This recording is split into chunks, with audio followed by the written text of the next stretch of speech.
자, 이제 오늘이 우리 7월 과정 마지막 제주 왔어요. 시간 빠르죠? 안 빨라요. 이제 2달 남았죠? 정확히 59일 2달 남았네.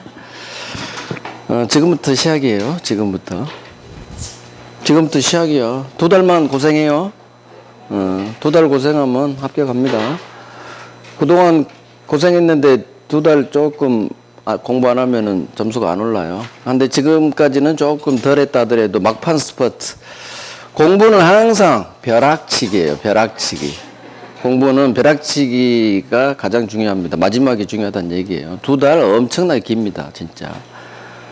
엄청나게 길어요. 2달 동안 양 절대 늘리지 마시고 지금은 양을 줄여야 돼요. 양 줄이시고 중요한 것만 민법 기준으로는 별 3개 왕별만 그것만 달달달달 하는 거예요. 절대 내가 별 3개 왕별에서는 실수하지 않는다.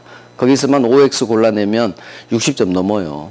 모르는 것은 물음표하고 버려버리고 물음표 2개 나온 것 찍고 버리고.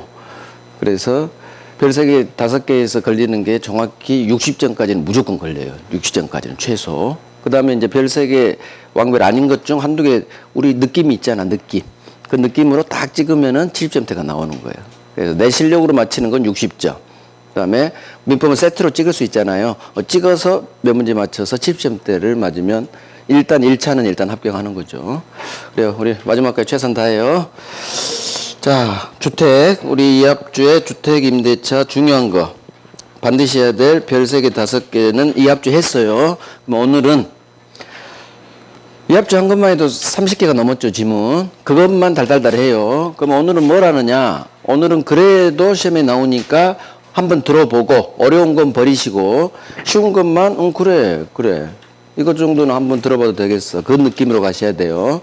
점수가 안 나오신 분은 패스해버려야 돼요. 별 3개 5개 아니고 별 3개 5개도 막 헷갈려 죽겠어. 그러면은 이런 건 하면 안 되는 거예요.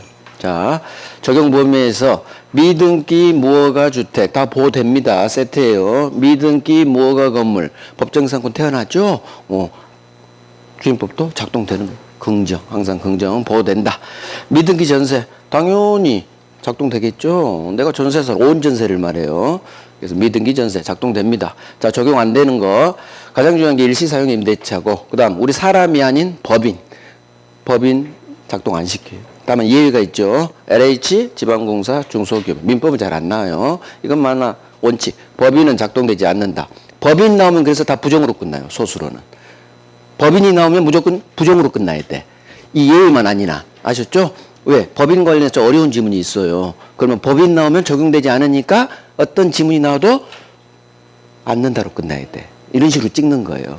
그래서 이걸 적용되지 않는다 하면 법인 관련된 소수로는 않는다. 부정으로 끝나면 맞는 지문. 오케이. 그런 식으로 하는 거예요. 자, 전속기간 우리 다 했죠. 전속기간. 2년 보장됩니다. 하지만 임차인만큼은 선택권 줍니다.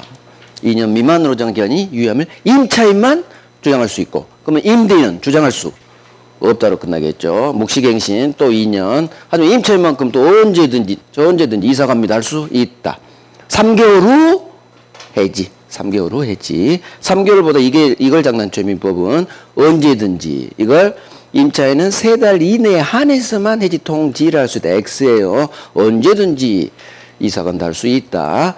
자, 계약갱신 요건 넘어가고 한 번밖에 못 쓴다는 거. 자, 이제 대항력 갑니다. 이제 대항력부터 판례가 나오는 거예요. 자, 중요한 판례는 다 했고, 자, 계속 유지하라는 것. 이 주민등록과 관련된 덜 중요한 판례들이에요. 자, 기출 한 번, 2번 정도씩 나온 얘들은 어렵지 않으니까 한번 들어봐요.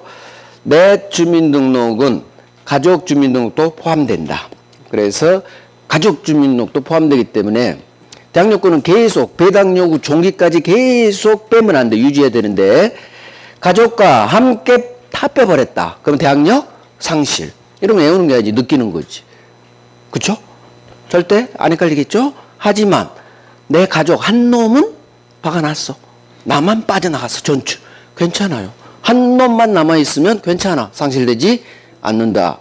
그래서 모두 다 뺐다 상실. 한 놈은 놔뒀다 상실되지 않는다.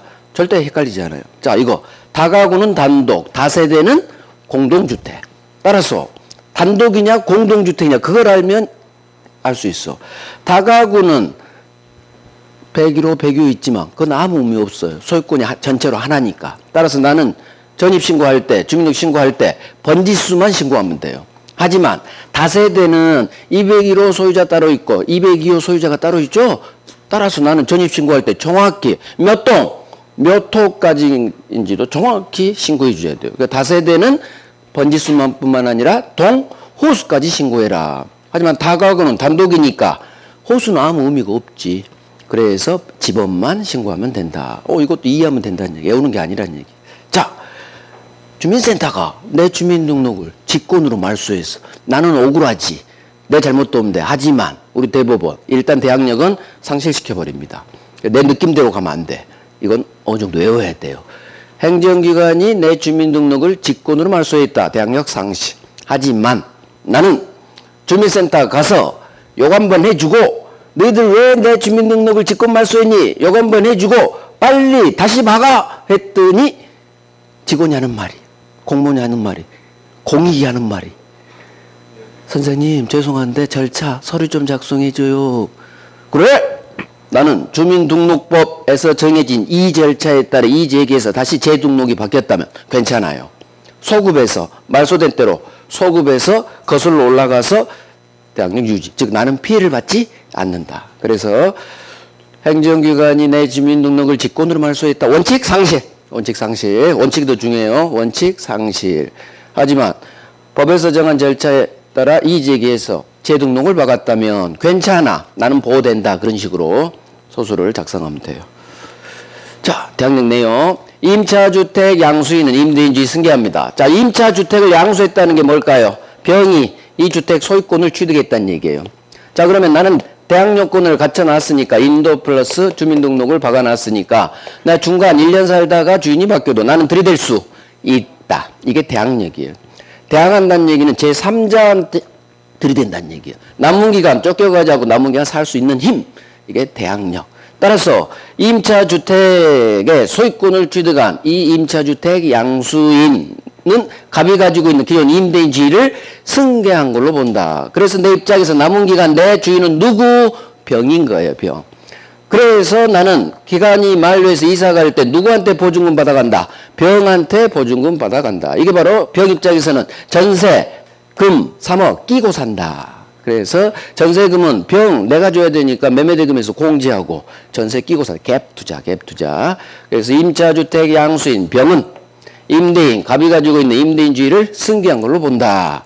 그래서 보증금, 병만 부담, 갑은 면해. 병만 부담, 갑은 면해. 하지만 임차인이 갑에게서 병으로 임대인주의가 넘어가는 걸 원하지 않아. 그럼 이의제기하면 돼요.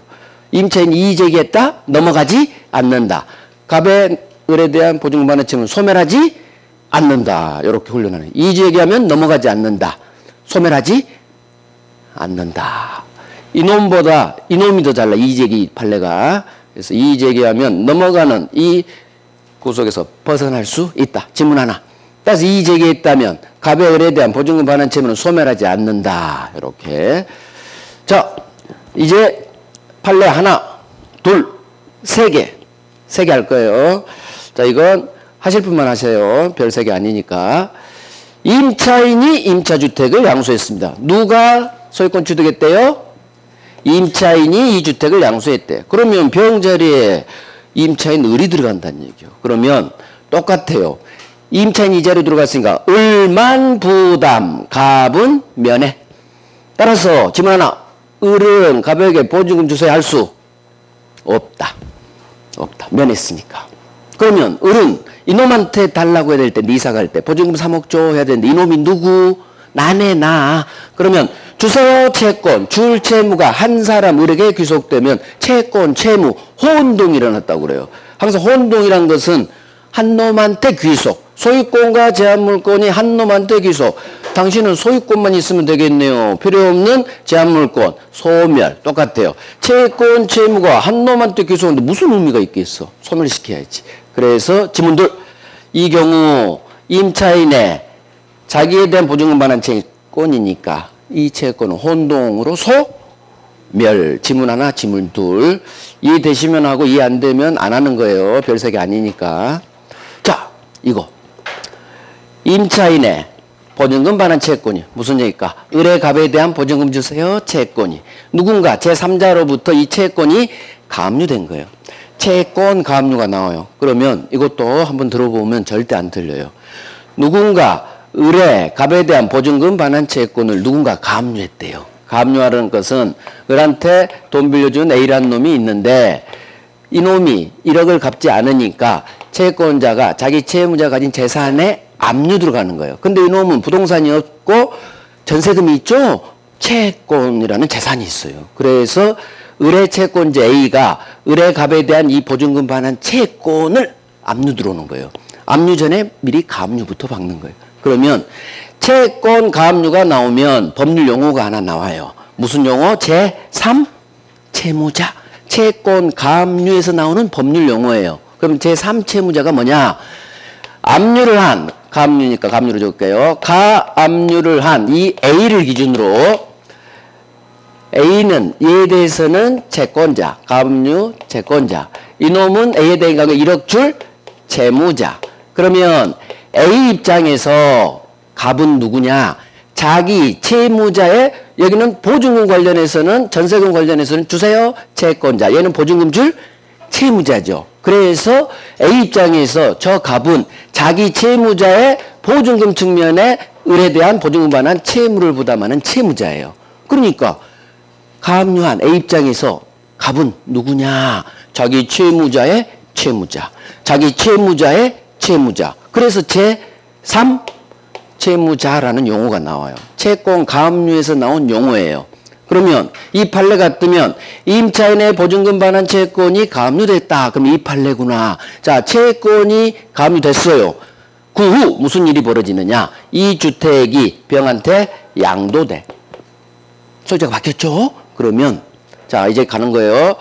채권이 가압류된 후 주택이 양도됐다. 이렇게 시작돼요. 그러면 채권 가압류가 나왔으니까 제3채무자라는 법률로가 나올 거고, 자, 이때 임차주택의 양수인 병은 이 채권 가압류에 있는 제3채무자 갑이 가지고 있죠. 갑은 두 가지 지위가 있어요. 임대차 계약에서는 임대인 지위가 있고 채권 가압류에서는 제3채무자 지위가 있는 거예요. 그러면 임차주택의 양수인은 먼저 임대인 지위를 승계하고 그 다음 제3채무자 지위도 같이 승계한다. 제3채무자 지위도 같이 승계한다. 이렇게 끝나면 맞는 지문이란 얘기예요. 그래서 이것도 채권 가압류 나오고 3채무자 지위가 주택 양수인한테 승계되느냐 질문이 뜨면 무조건 승계된다. 이렇게 밀어버리면 돼요. 승계된다. 할 수 있어. 할 수 있어.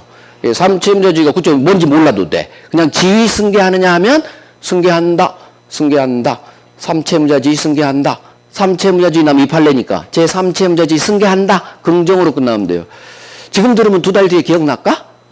제3채무자 지위 승계한다. 승계한다. 10번 뱉으면 기억나요. 10번 뱉으면 내 뇌에 박혀. 찍을 수가 있어. 아, 그래. 임대인 지위 승계하니까 제3채무자 지위도 그때 같이 밀어버리라 그랬어. 긍정으로. 그럼 안 헷갈려요. 자, 마지막 너. 이것도 쉬워. 주택 양수인이라는 얘기는 병이 이 주택의 소유권을 취득했을 때 임차주택의 양수인이라고 해요. 소유권 취득한 놈. 그러면 이 주택, 아파트 소유권을 병이 취득해야 임차주택의 양수인이라고 해요. 그러면 한 놈. 내가 경매에서 주택이 아닌 주택 밑에 있는 대지만 매수한 놈. 이렇게 나와요. 그러면 대지가 토지죠. 그러면 이놈은 경매 매수니까 경락인이죠. 경매에서 내가 주택이 아닌 주택 밑에 있는 이 토지만 낙찰받은 거야. 그러면 이 사람은 주택은 낙찰받았어요? 안 받았어요? 안 받았잖아. 그러면 토지만 소유권 취득한 거지 주택 소유권 낙찰 안 받아서 소유권 없죠. 그래서 이놈은 임차주택 양수인 아니다. 자, 다시 한번. 너는 주택만 낙찰받았구나. 아니, 말 잘못했어. 토지만 낙찰받았구나. 주택은 낙찰받지 않았구나. 그럼 주택 소유권은 없기 때문에 임차주택 양수인이 되려면 소유권을 취득해야 되는데 이 주택에 대한 너는 대지만 매수했으니까 주택 소유권은 취득 못했구나. 소유자 아니구나. 따라서 너는 양수인 아니다. 주택 소유자가 아니면 양수인? 아니다. 다시 한번. 주택 소유자가 아니면 임차주택 양수인도? 아니다. 양수인 되려면 소유자여야 되거든, 이 주택에. 그럼 하나 더. 이건 더 어려워요. 임차주택, 이 임차 아파트의 양도담보권자래. 무슨 얘기일까? 이 주택을 양도담보권으로 병이 담보 잡은 거예요. 그러면 양도담보가 뭐냐? 그걸 알아야겠지. 양도담보는 이따 하겠지만 돈 빌려주고 3억 빌려주고 소유권 이전 등기 형식으로 담보 잡는 놈을 양도담보라고 하죠. 돈 빌려준 놈이 가등기 박았다? 가등기 담보권자. 돈 빌려준 놈이 소유권 이전되는 것처럼 소유권 등기 박았다? 양도담보권자. 그러면 양도담보권자는 제가 가담표 얘기하죠. 이놈 소유권 등기는 박혔지만 소유자도 아니다. 양도담보권자는 소유자 아니다. 이거 해야 돼요. 가담법에서 해야 되니까. 양도담보권자는 소유권 등기가 돼 있지만 이놈은 소유자가 아니에요. 저당권과 똑같은 담보 물권자야. 가등기 담보권, 저당권, 양도담보권은 다 똑같은 담보 물권자. 마치 저당권자예요. 그러면 똑같아. 이 임차주택에 돈 빌려주고 양도담보권을 박은 놈, 이놈은 소유자도 아니다. 소유자 아니다. 양수인 아니다. 소유자가 아니니까 양수인도 아니다. 그러면 이 두 개 판례 경매에서 대지만 매수했다고 너는 주택은 낙찰 안 받았구나. 주택 소유자 아니니까 양수인도 아니다. 너는 주택에 양도담보권을 박은 놈이라고 비록 소유권 등기지만 너는 소유자 아니다. 양도담보권자 소유자 아니다. 대지만 매수한 놈 소유자 아니다. 소유자가 아니면 양수인도 아니다. 이렇게 끝나야 돼요. 소유권으로 요걸로 이렇게 가는 거예요. 요걸로. 그래서 임차주택의 양수인이 되려면 소유권을 취득해야 되는데 너는 대지만 낙찰을 받았고 너는 양도담보를 받았기 때문에 주택 소유권은 없구나. 주택 소유권이 없기 때문에 주택 양수인은 아니다.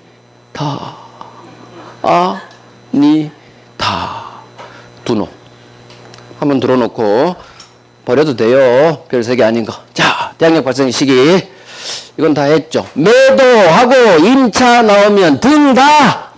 매도하고 다시 세 들어가면 등 다. 이렇게 오는 거예요. 등기 다음날. 대항력 취득. 등기 다음날. 자, 저당권자의 관계. 저, 용, 저. 나는 후빠. 후빠니까 소멸. 후빠니까 경락인한테 들이댈 수 없다. 따라서 이 경락인은 임대인 갑의지를 승계하지 않는다. 대항할 수 없으니까 승계하지도 않는다. 배당은 순서대로. 사람 5놈 나온다 해서 5놈. 5놈만 그리면 돼요. 임대인, 임차인 중심 잡고 선빠 저당권자, 후빠 저 사람 적고 그럼 끝나요. 이 문제. 그래서 나는 후빠. 후빠만 찾아내면 돼요. 나는 후빠. 자, 반대 채무 이행 또는 이행 제공을 집행 개시 요건으로 하지 않는다. 즉 경매 칠 때 신청할 때 주택 인도할 필요는 없다. 경매 시작해 준다. 반대 채무 이행 또는 이행 제공을 집행 개시 요건으로 강제 집행, 경매 개시, 경매 시작 요건으로 하지 않는다. 인도하지 않아도 경매 시작해 준다. 대신 법조문. 경매가 시작돼서 경매가 다 끝났어. 그러면 경매 매각대금 누군가 낙찰 받았겠죠? 거기에서 내 보증금을 의리 수령받으려면 이제는 주택 인도해라. 자, 다시 한번. 경매 신청할 때는 주택 인도할 필요 없어요. 그냥 경매 시작해줘. 하지만 경매 다 끝나서 내가 왜 경매 쳤어요? 경매 대가에서 내 보증금 받고 나가려고. 경매 다 끝나서 경매 환가대금에서 내 보증금을 법원으로부터 받으려면 이제는 내가 살고 있는 임차주택을 양수는 경락인이 있죠. 낙찰받은 경락인을 이제는 주택 인도해라. 그래서 법원 가서 내 보증금 받아가려면 법원이 그래요. 내래. 영수증. 주택 인도했는지 사인 받아오래. 주인한테, 경락인한테. 그래서 보증금을 수령하려면 이제는 양수인, 경락인이겠죠. 경매니까. 이제는 인도해라. 시작할 때는 인도할 필요 없지만 보증금 수령하려면 인도해라. 이렇게. 보증금 수령하려면 이제는 인도해라. 우선 변제. 자, 대항력권 플러스 확정일자까지 박아야 보증금 우선 변제권을 취득합니다. 자, 확정일자가 인도 및 주민등록 날짜 전이다. 그럼 무슨 말이요? 확정일자가 먼저고 나중 인도 플러스 주민등록 받았다는 얘기죠. 그러면 두 가지 모두 갖춘 대항요건 확정일자 모두 들어와야 우선변제권을 취득할 텐데 확정일자가 5월 1일 인도 및 주민등록 받은 날짜가 5월 6일이다. 그러면 나의 우선변제권은 두 가지 모두 갖춘 언제? 뒷놈이면 이날이 아니라 인도 및 주민등록 박은 그 다음날 오전 0시. 이제 오전 0시는 안 나와요. 다음날이에요. 나중 인도 및 주민등록 박으면 항상 인도 및 주민등록이 나오죠. 무조건 그 다음날이 붙어야 돼요. 무조건. 아까 매수인 앞으로 소유권 등기된 그 다음날 대항력 취득한 거 똑같아요. 그날 내가 인도 및 주민등록 박은 걸로 보거든요. 임차인으로서. 그래서 확정일자가 먼저고 확정일자가 먼저죠. 인도 및 주민등록 날짜가 나중이다. 그럼 모두 갖춘 두 번째 날짜 기준인데 인도 및 주민등록은 그날이 아니라 그 다음날 우선변제권 발생. 그러면 만약 인도 및 주민등록을 받고 그 후 확정일자를 박았다. 그럼 모두 갖춘 뒷놈은 확정일자죠. 그러면 이놈은 다음날 나면 안 되겠죠. 확정일자 박은 그 날 우선변제권 발생. 그래서 뒷놈보다는 첫 번째가 나와요. 다음날이. 그래서 인도 및 주민등록 날짜가 나중이다. 그러면 무조건 인도 및 주민등록 나오면 그날이 아니라 그 다음날 머릿속으로 오전 0시 이렇게. 그 다음날 속으로 오전 0시 이 말이 숨어져 있겠죠. 다음날. 할 수 있어. 자, 내가 경매 환가대금에서 이것도 해야겠네. 경매 매각대금에서 땡기는 거예요. 우선변제라는 것은. 따라서 매매대금에서 땡길 수 있다 없다. 매매대금에서는 절대 우선변제란 말이 안 나와요. 우선변제권은 저당권도 마찬가지 전세권도 우선변제권이라는 것은 경매 매각대금에서만 나온 얘기예요. 그래서 우리 지문 매매대금에서 우선변제 받을 수 있다. X예요. 무조건 경매 환가대금 거기에서 우선변제란 말이 나오는 거 동네가. 자 그러면 내가 법원에서 경매니까 경매 환가대금에서 내 보증금 피 같은 3억을 후순위 제끼고 땡기려면 우선변제 받으려면 가만히 집에 있으면 돼요? 안 돼요? 안 돼요.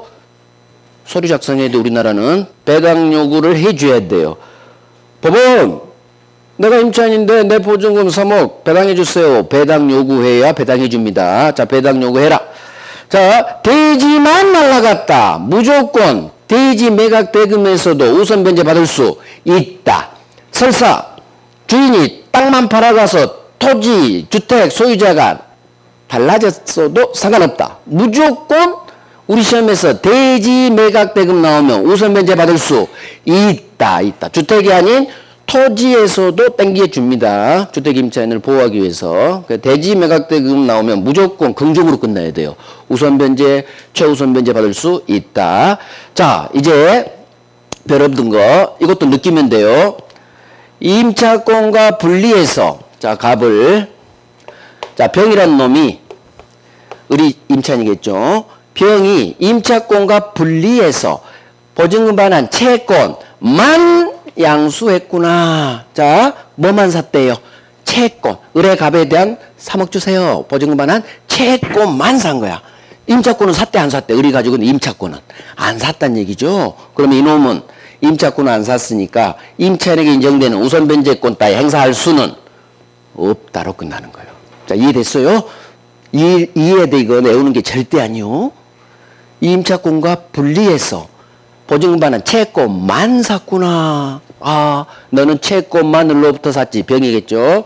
임차권은 안 샀구나. 그럼 이 임차권이 없기 때문에 임차인 지에서 인정되는 우선변제권 이딴 거 행사할 수는 없겠지. 임차권 안 샀으니까. 이해하시고. 주택 임차인 의리 전세권 설정 등기도 받습니다. 자 그러면 주택 임차인으로서 지위와 전세권자 지위를 함께 가진 자가 됐어. 이놈은 주택 임차인 지위도 있고 물권 전세권자 지위도 함께 있다. 자 물권 전세권 동네하고 채권 임차권 동네가 다르죠. 자 동네예요. 동네. 저쪽 동네 행동을 이쪽 동네 행동으로 보지 않아요. 완전히 동네만 파가면 돼요. 완전히 따로 논다.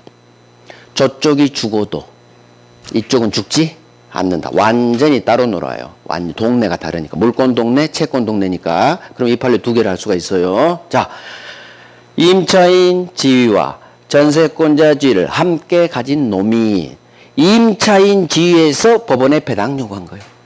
그러면 전세권에 관해서는 배당 요구한 걸로 볼 수 없다로 끝나요. 자, 저쪽 행동을 이쪽 행동으로 볼 수는 없다. 이렇게 쳐버리면 돼요. 저쪽 행동을 이쪽 행동으로 볼 수는 없다. 끝났어요.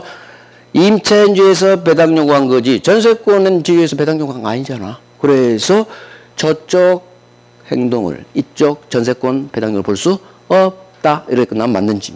자, 두 번째. 이번엔 최선빠 선순위 전세권자예요. 자, 이놈이 전세권자로서 법원에 지 전세금 받고 이사 가려고 배당 요구한 거예요. 자, 선순위 전세권자 지위와 대학 얘기는 주택 임차인 지위를 함께 가진 자 이 동네요. 선순위 전세권자로서 배당 요구했어. 자, 저당권 갑니다. 아무리 선빠라도 배당 요구 네 글자 같으면 아무리 선빠라도 소멸. 자, 이것도 해야 돼요. 거기서도 해야 되니까. 자, 다시 한번. 원래 선빠는 나는 선빠니까 경매로 소멸하지 않아요. 하지만 예외. 아무리 선빠 전세권자라도 배당 요구 이 네 글자가 뜨면 아무리 선빠라도 소멸되는 거예요. 이후 배당 요구를 했다는 얘기는 얘는 지 전세금을 받고 이사 간다는 거예요. 그래서 아무리 선빠지만 전세권자가 배당 요구를 했다면 선빠라도 소수는 소멸한다. 거기서는 그렇게 나와요. 자, 그러면 이놈은 전세권자 선빠 전세권자 지위도 있고 주택 임차인 지위도 함께 가지고 있어요. 자, 이 사람이 계산하기에 그래 내가 3억 전세 살고 있었는데 여기에서 내가 내 전세금을 다 땡길 수 있겠다 싶어서 전세권자 주에서 배당 요구한 거야. 그런데 2억밖에 배당이 안 된 거예요. 1억을 배당이 안 됐어. 그러면 1억을 못 받은 상태에서 만약 임차인지가 없다면 소멸하니까 방 빼야 돼요. 무조건 소멸하니까. 하지만 이 사람은 무슨 지가 있다? 임차인지가 있잖아. 따라서 전세권은 소멸했지만 임차권은 소멸해요? 안 소멸해요? 안 소멸해요. 저쪽하고 이쪽하고 아무 상관없어. 그래서 임차인지에서 변제받지 못한 보증금 1억에 대해서 나는 임차인지가 있기 때문에 남은 기간 저 계속 살겠습니다. 임차인지에서 들이댈 수 있다. 자, 많이 어려워요. 선빠 전세권자가 배당 요구하면 소멸되는 거예요. 하지만 전세권만 소멸, 임차권은 소멸하지 않아요. 따로 노니까, 별개로 노니까. 나는 임차인지에서 들이댈 수 있다. 나는 임차인지가 여전히 있죠? 그러니까 임차인으로서 들이댈 수 있다. 결국 정리, 저쪽 행동을 이쪽 전세권 배당료로 볼 수는 없다. 선빠 배당 요구 너는 소멸하지만 나는 소멸하지 않아. 따라서 나는 변제받지 못한 내 보증금 1억에 대해서 남은 기간 들이대버릴 수 있다. 방 안 빼도 된다는 얘기예요. 임차인지가 살아있으니까. 그래서 이 판례 두 개가 나오면 이것만 기억해요. 물권 동네, 채권 동네 별개로 논다. 저쪽 행동을 이쪽 행동으로는 볼 수 없다. 저쪽은 죽었어도 나는 죽지 않으니까 나는 임차인지로서 뭔가 할 수 있다. 그런 식으로. 자, 보증금 주 일정액. 그러면 최우선 변제예요. 항상 지문 읽다가 보증금 주 일정액 또는 소액 보증금 또는 소액 임차인 이런 식으로 나오면 또는 최우선 변제. 최자가 붙으면 다 이동네요. 그러면 솔기준 일정 보증금 이하 금액에서 5,500까지 챙겨주죠. 자, 그러면 요건을 갖춰야 돼. 최우선 변제 요건은 경매, 그대로 외워요. 경매, 신청, 등기 전에 뭘 갖춰라?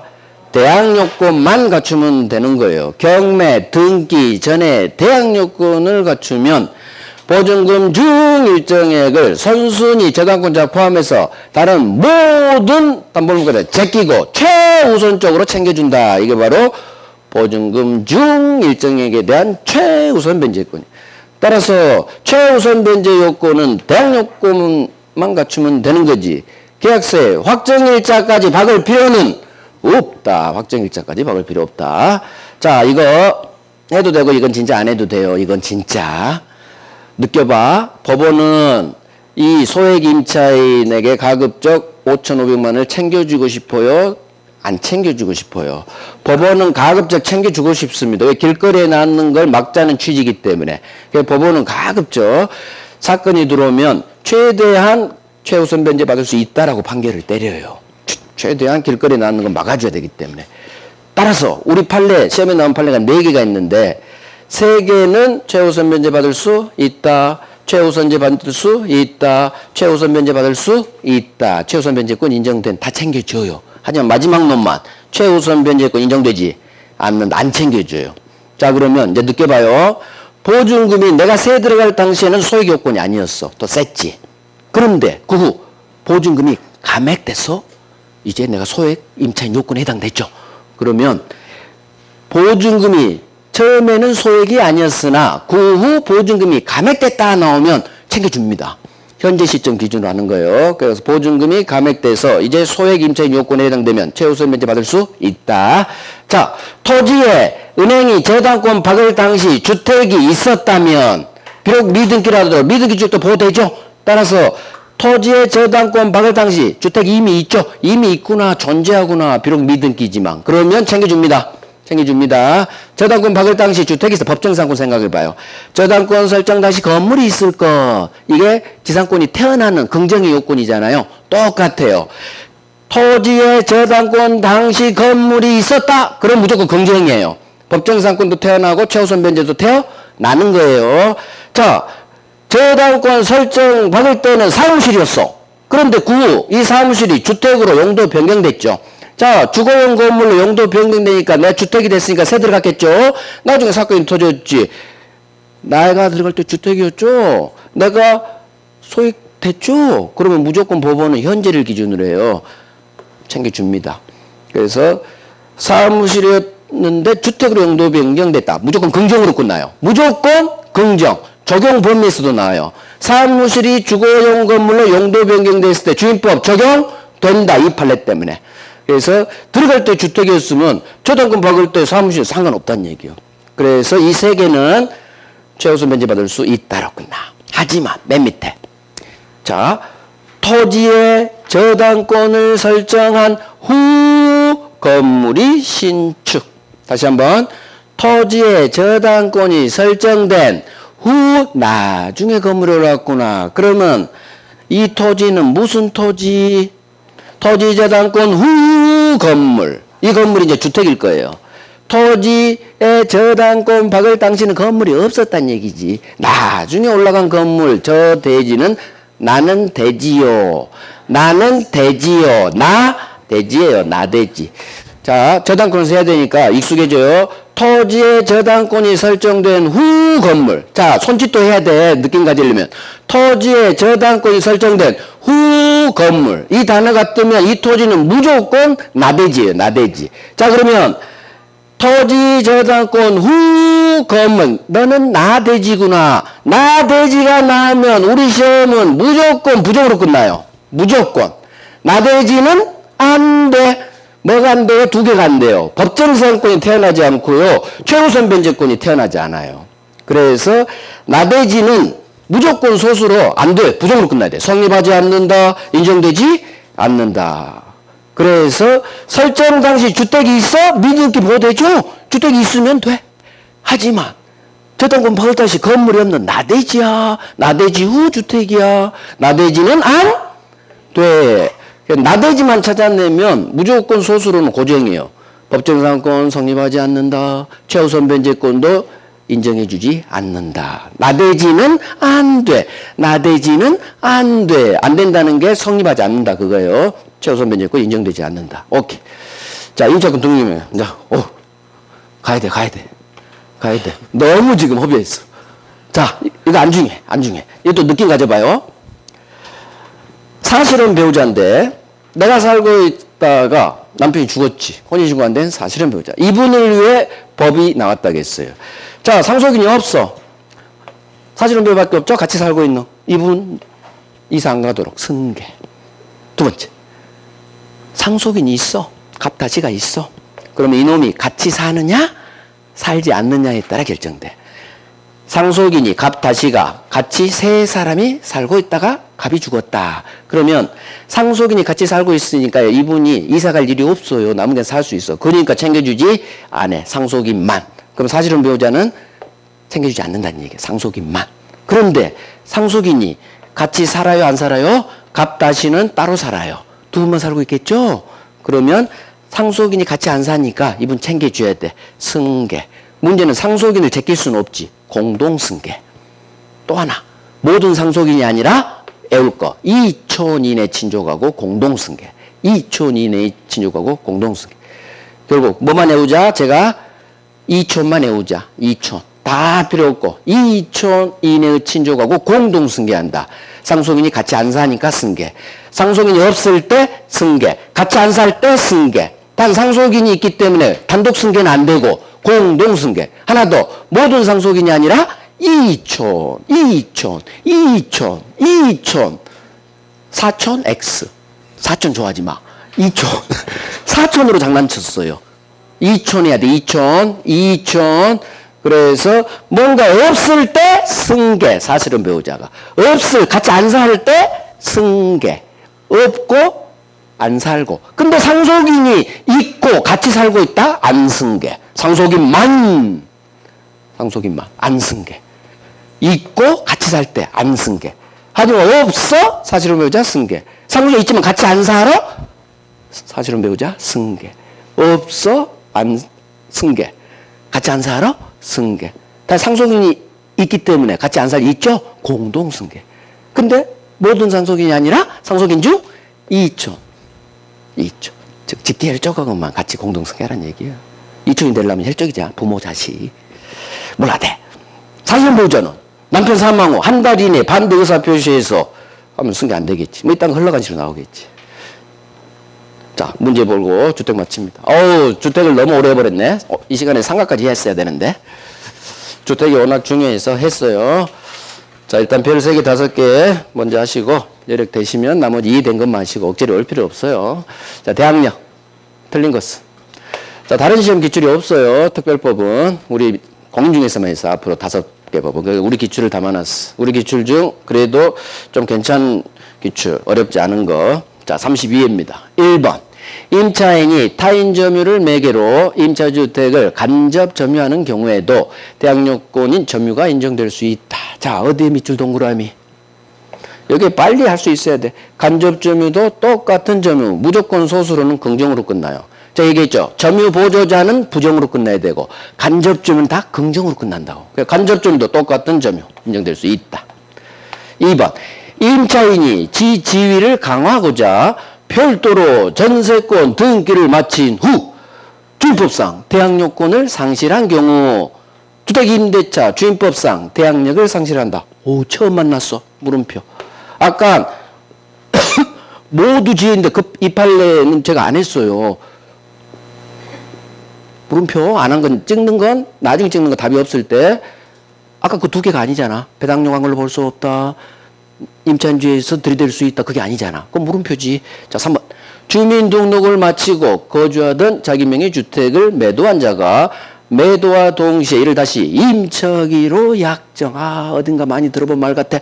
매도와 동시에 다시 임차. 자, 매수인 명의 소유권 이전 등기 여부와 관계없이 대항력이 인정된다. 자, 동그라미 해야죠. 내가 판과 동시에 다시 세 들어갔구나. 아하, 그 판례구나. 그런데 우리 질문은 매수인 늘 앞으로 소유권 등기 여부와 관계없이 임차인된 내가 대항력이 인정된다? 아닌데 매수인 등기 여부와 관계없이 인정된다? 아닌데 매수인 앞으로 등기 박힌 그 등 다 다음날 등기 박힌 다음날인데 등기 여부와 관계없이 X인데 날릴 수 있어야 돼요. 그 판례가 정확히 요지했어요. 매수인 앞으로 소유권 이전 등기 박힌 그 다음날 취득. 따라서 등기를 안 박으면 계속 내가 소유자지. 소유자인데 뭔 임차인 대항력이 문제 되겠어. 그래서 X예요. 틀린 거 정답. 자, 4번. 이놈 잘 나와요. 이렇게도 나오고 옳은 지문 나오고 또 다르게도 장난치고 그래서 하라는 얘기예요. 매도하고 다시 임차했다. 매수인 앞으로 등기 박힌 그 다음날 대항력 취득. 이놈이 등기 박은 그날 내가 A는 소유자가 되고 나는 그날 임차인이 된 거야. 그날 인도 및 주민등록이 된 거야. 임차인으로서. 그러니까 등기 박은 그날 즉시로도 장난치요. 즉시가 아니라 그 다음날 취득하는 거야. 다음날 오전 0시. 무조건 등기 다음날 등다. 4번. 임차인이 인도와 주민등록을 마친 때는 그 다음날 오전 0시부터 대항력 생긴다. 인도 주민등록은 무조건 그 다음날 오전 0시. 그렇지. 5번. 임차인이 가족과 함께 점유 계속하면서 가족 주민등록은 그대로 둔 채 임차인 지 주민등록만 일시적으로 뺐구나. 이 경우 대항력 상실하지 않는다. 자, 가족 주민등록은 한 놈은 남겨뒀구나. 한 놈 남겨뒀으면 괜찮아. 상실되지 않는다. 맞는지. 결국 나머지 그러니까 5번 같은 거 내오는 게 아니고 그래 가족 한 놈만 남겨두면 괜찮다고 했어. 이런 식으로. 그래서 중요한데 항상 정답 지문은 중요한데 박아요. 중요한데. 저런 거 흘러가요. 그래서 별 3개, 5개 아닌 것은 지문에는 나와요. 근데 정답 지문으로는 안 나올 확률이 많으니까 제가 별을 그렇게 구별해요. 그래서 이런 건 반드시 하셔야 돼. 정답 지문. 이거 하나만 하면 나머지 뭐 근데 나머지 다 했어. 막말로 별이 안 바뀌었을 뿐이지. 자, 그럼 이거 한번 해볼까? 임차인 2번 지위를 강화하고자 별도로 전세 등기 박았죠. 자, 임차인 지위와 전세권자 지위를 함께 가진 그 동네야. 그 후 어떤 일이 일어났느냐? 주임법상 대항력권을 상실했대. 그러면 질문이 뭐냐?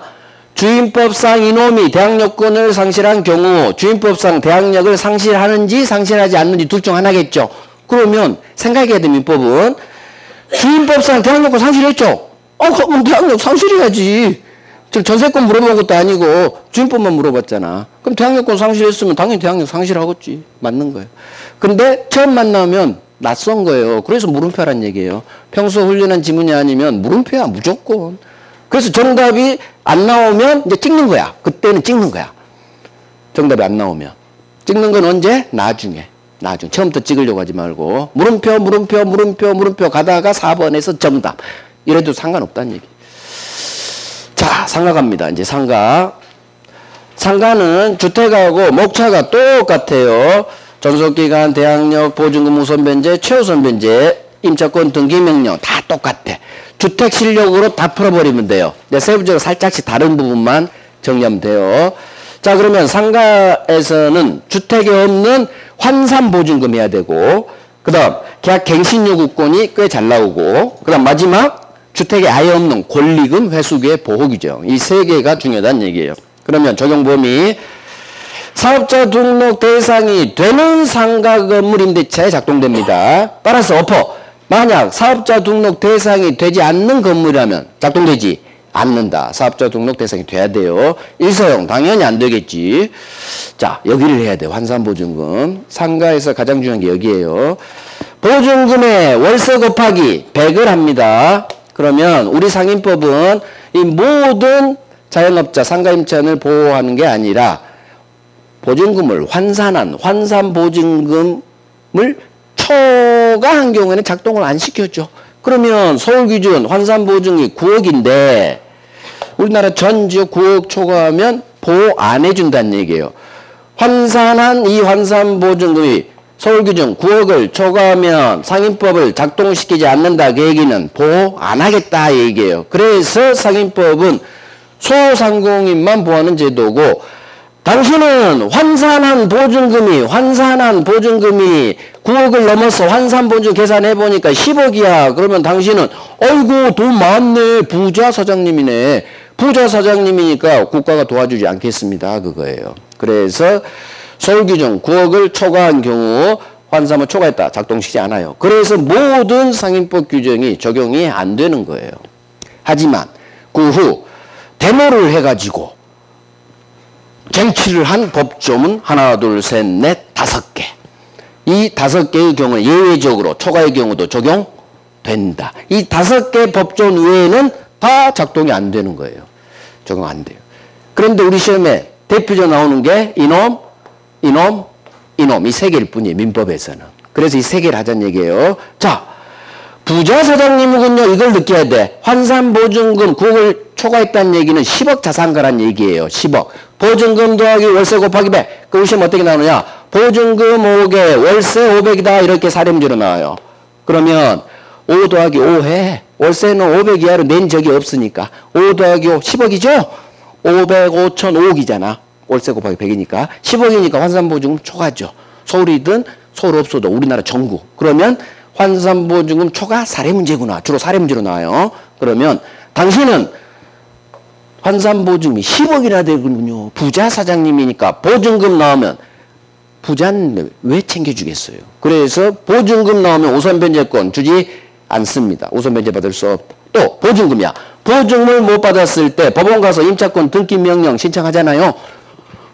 부자 사람인데 뭐 보증금 못 받도 등기 명령 인정해 주겠어요. 그 등기 명령 신청할 수도 없다. 없다로 끝나요. 우선 변제 받을 수 없다. 등기 명령 신청할 수 없다. 자, 조심할 게 상가는 1년 보장해 주는데 6개월로 계약해도 1년 장사할 수 있어요. 근데 1년 보장에 관한 기간 보장에 관한 법조문도 작동이 안 돼요.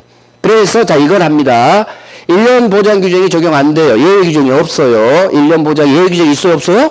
없어. 그 얘기는 1년 보장에 그 규정이 초과의 경우 작동이 안 된다는 얘기야. 그러면 이걸 먼저 외우고 계약서를 6개월 썼다. 이걸 외워놔야 돼요. 가까우리 계약서를 몇 개월로 썼다? 6개월로 쓴 거예요. 그러면 보통 상가임대차는 저 1년 장사할 거 할 수 있는 거야.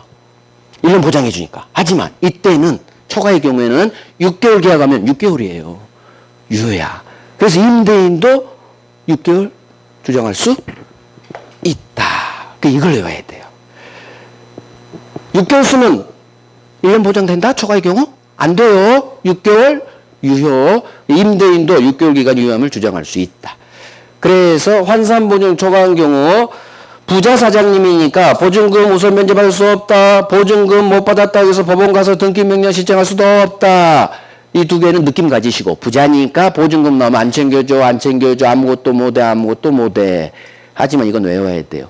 1년 보장에 관한 기간 보장에 관한 규정이 초과의 경우 원칙대로 작동이 안 돼요.